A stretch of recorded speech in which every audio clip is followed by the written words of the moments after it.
I'm Professor Jamie Anderson, and I've just finished reading Steve Correa's wonderful book, The Indian Boss at Work.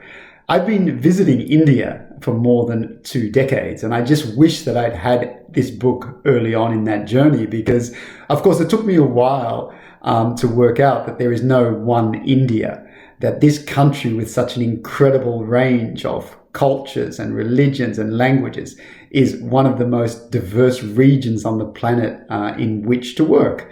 And that's also resulted in a very unique Indian leadership style. So what I really liked about this book is the way that Steve explores Indianness, drawing on actually his incredible depth of experience working with multinational companies, with Indian companies over the course of his career, and how he talks about what is unique about the Indian style of leadership and management and the differences to what we in the West might see as a Western style of leadership.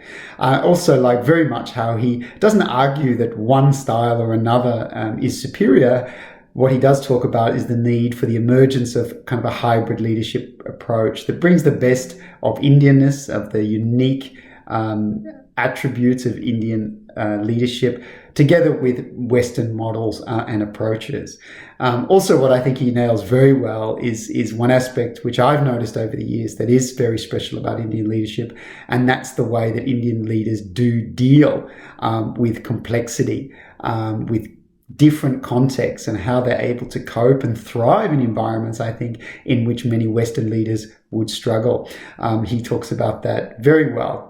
And he also alludes to how this unique Indian ability to deal with complexity, uncertainty, also puts many Indian leaders in very good stead to step up and into global leadership roles where they face whole new levels of complexity, but in a way that becomes a natural transition to leading and running business within India itself. And I think that's why we see now so many Indian leaders thriving in multinational corporations. So terrific book.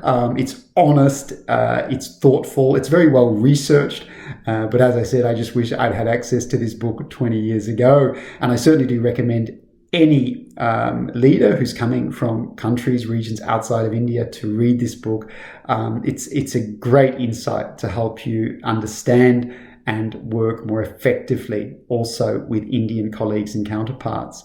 So Steve, thanks for your terrific work. I enjoyed the book. It's very readable, brings in lots of nice stories and anecdotes as well. So Steve, all the best with the book launch.